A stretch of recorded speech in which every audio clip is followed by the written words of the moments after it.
Request చేస్తున్నాను. Hi అండి, good evening అందరికీ. Good evening. ఫస్ట్ ఇక్కడికి వచ్చిన మన ఆలీ అన్నకి, రవి భయ్యకి, ఇందాక వచ్చిన మనోజ్ అన్న అందరికీ స్పెషల్ థ్యాంక్స్ అండి.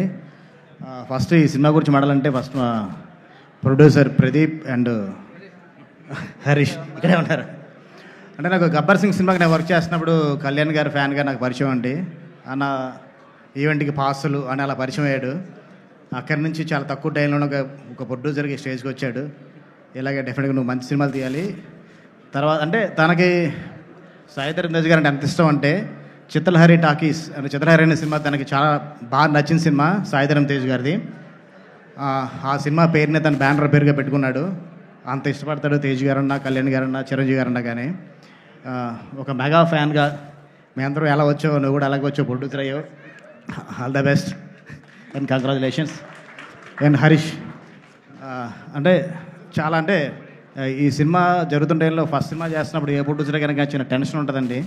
నేను 2-3 సార్లు సెట్కి వెళ్ళినప్పుడు కూడా ఎప్పుడు లేదు ఇదే స్మైల్తో ఇలాగే ఉండేవాడు.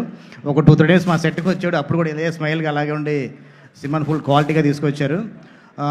అంటే వీళ్ళిద్దరూ ఎంత ప్యాషన్తో ఉన్నారంటే ఎందుకంటే ఫస్ట్ సినిమా డైరెక్టర్కి అంటే కొంచెం బడ్జెట్ రెస్ట్రిక్షన్స్ అన్నీ ఉంటాయి, అవన్నీ కూడా లేకుండా చాలా మంచి టెక్నీషియన్లు ఇచ్చారు. మన ప్రొడక్షన్ డిజైనర్ బ్రహ్మకట్లి గారిని, డిఓపి మణికందన్ గారిని, మ్యూజిక్ రతన్ గారిని, ఇలాంటి టెక్నీషియన్స్ ఇవ్వడం మామూలు విషయం కాదు. మంచి టెక్నీషియన్స్తో ఒక మంచి అవుట్పుట్ తీసుకొచ్చారు. అలాగే మా డైరెక్టర్ రాము, తను మారుతి గారి దగ్గర అక్కడ పనిచేస్తున్నప్పటి నుంచి పరిచయం అండి. తను చాలా కష్టపడి ఈ సినిమాని సుహాస్ గారితో ఒప్పించుకొని ప్రొడ్యూసర్స్తో ఓకే చేసుకుని సినిమా స్టార్ట్ చేశాడు. డార్లింగ్ రాము డెఫినెట్గా ఈ సినిమాతో ఒక మార్క్. అంటే అందరూ అంటే రకరకాల సినిమాలు వస్తున్నాయండి. అంటే నా నాంది ఉగ్రం భైరవం లాగా లేదా కేజీఎఫ్ లాగా చాలా వేరే ఒక బిగ్ స్పాన్లో సినిమాలు వస్తున్నాయి. చాలా మంచి ఎమోషన్తో ఒక లవ్ అండ్ మదర్ సెంటిమెంట్తో సినిమా చేస్తున్నాడు. చాలా మంచి ఎమోషన్స్ ఉంటాయి సినిమాలో. డెఫినెట్గా ఇలాగే ఫ్యూచర్లో కూడా చాలా మంచి ఎమోషన్ సినిమాలు తీయాలి మనస్ఫూర్తిగా కోరుకుంటున్నాను. అంటే అలాగని చిన్న సినిమాలు కాదు, పెద్ద సినిమాలు కూడా చేయాలి. నీ మార్క్ ఎక్కడ పోగొట్టుకోవద్దు. డెఫినెట్గా అంటే సాంగ్స్ చూసినా ఎన్ని చూసినా ఎంత ప్లెజెంట్ కూడా మనకు అర్థమవుతుంది కదండి. సినిమా డైలాగ్స్ కూడా చాలా బాగుంటాయి. ఆల్ ది బెస్ట్ రాము. ఈ సినిమాతో మాతో పాటు నెక్స్ట్ సినిమాలు కూడా నువ్వు గెస్ట్గా వచ్చే స్టేజ్కి రావాలని మనస్ఫూర్తిగా కోరుకుంటున్నాను. Thank you. And caste and crew అందరికీ అండి, టెక్నీషియన్స్ అందరికీ ఈ సినిమాకి ఏటర్గా కొత్త అబ్బాయి పరిచయం అవుతున్నారని తెలిసింది. తను కూడా ఆల్ ది బెస్ట్ చెప్తున్నాను. అంత మంచి టెక్నీషియన్స్తో ఒక కొత్త అబ్బాయిని సెలెక్ట్ చేసుకోవడం చాలా ఆనందమైన విషయం అది. తర్వాత హీరోయిన్ తను జో సినిమా చూసినప్పుడు తన పర్ఫార్మెన్స్కి స్పెల్ బౌండ్ అయిపోయానండి. ఒక మంచి లవ్ స్టోరీ చేస్తే కనుక డెఫినెట్గా ఈ అమ్మాయి నేను హీరోయిన్గా తీసుకుందాం అనుకునేవాడిని. నాకన్నా ముందు ఒక మంచి లవ్ స్టోరీ రాశాడు రాము, ఈ అమ్మాయి తెలుగు పరిచయం చేస్తున్నాడు.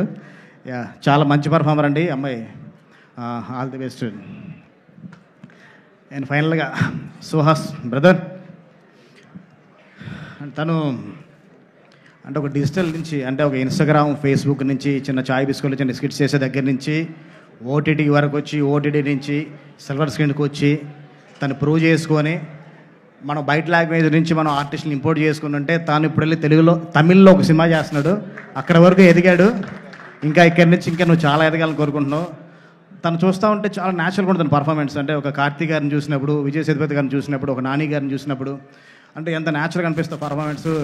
తను కూడా అసలు ఎక్కడ యాక్ట్ చేసి అనిపించదు, తన క్యారెక్టర్ కనపడుద్ది డెఫినెట్గా. అంటే తమిళకి వెళ్ళు, అక్కడి నుంచి అలాగే ఇంకా నువ్వు హిందీ కూడా వెళ్ళాలి మనస్ఫూర్తిగా కోరుకుంటున్నాను. ఎందుకంటే తను హీరోగా కన్నా తను చాలా మంచి యాక్టర్ అండి.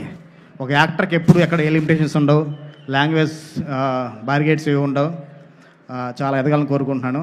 Thank you. అండ్ ఈ సినిమాకి పనిచేసిన టెక్నీషియన్స్ అందరికి కూడా బ్రహ్మ గురించి చెప్పుకుంటా, మా సినిమాల గురించి మేము చెప్పుకున్నట్టే ఉంటుంది. అండ్ లిరిసిస్టులు అందరికి కూడా all the best and thank you. Thank you so much. చాలా రోజుల తర్వాత ఉదయ్ భాను గారు మళ్ళీ ఈవెంట్స్ చేస్తున్నారు. థ్యాంక్ యూ అండి. ఒకటే చేశానండి, మళ్ళీ చేస్తానని గ్యారంటీ గ్యారంటీ లేదా? రేపే ఈవెంట్ అనుకుంటాం, చేసే రోజు ఉండదు ఈవెంట్. అంత పెద్ద సిండికేట్ ఎదిగింది ఇక్కడ. సుహాస్ మా బంగారం కాబట్టి ఏదో చేయగలిగాం. Okay, thank you so much అండి. నిజం చెప్తాను మనసులోంచి.